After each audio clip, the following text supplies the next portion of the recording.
أعوذ بالله من الشيطان الرجيم. بسم الله الرحمن الرحيم. قل أوحي إلي أنه استمع نفر من الجن فقالوا إنا سمعنا قرآنا عجبا يهدي إلى الرشد فآمنا به ولن نشرك بربنا أحدا وأنه تعالى جد ربنا ما اتخذ صاحبة ولا ولدا وأنه كان يقول سفيهنا على الله شططا وأنا ظننا أن لن تقول الإنس والجن على الله كذبا وأنه كان رجال من الإنس يعوذون برجال من الجن فزادوهم رهقا وأنهم ظنوا كما ظننتم أن لن يبعث الله أحدا وأنا لمسنا السماء فوجدناها ملئت حرسا شديدا وشهبا وأنا كنا نقعد منها مقاعد للسمع فمن يستمع الآن يجد له شهابا رصدا وأنا لا ندري أشر أريد بمن في الأرض أم أراد بهم ربهم رشدا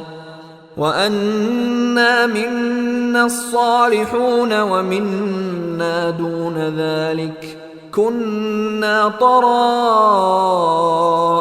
قددا وأنا ظننا أن لن نعجز الله في الأرض ولن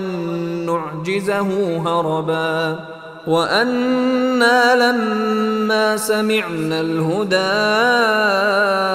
آمنا به فمن يؤمن بربه فلا يخاف بخسا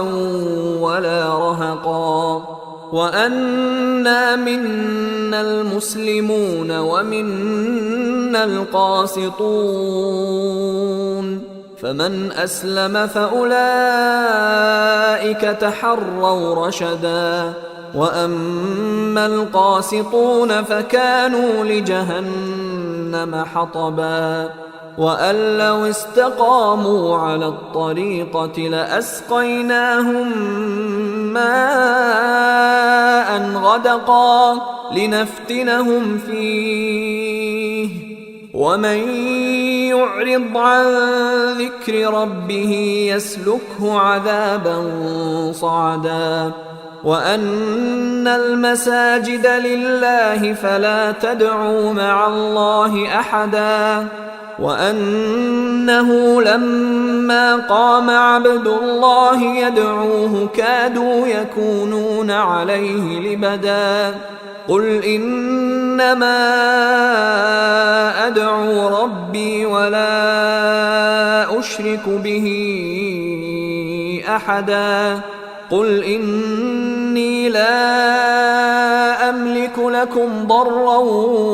ولا رشدا قل إني لن يجيرني من الله أحد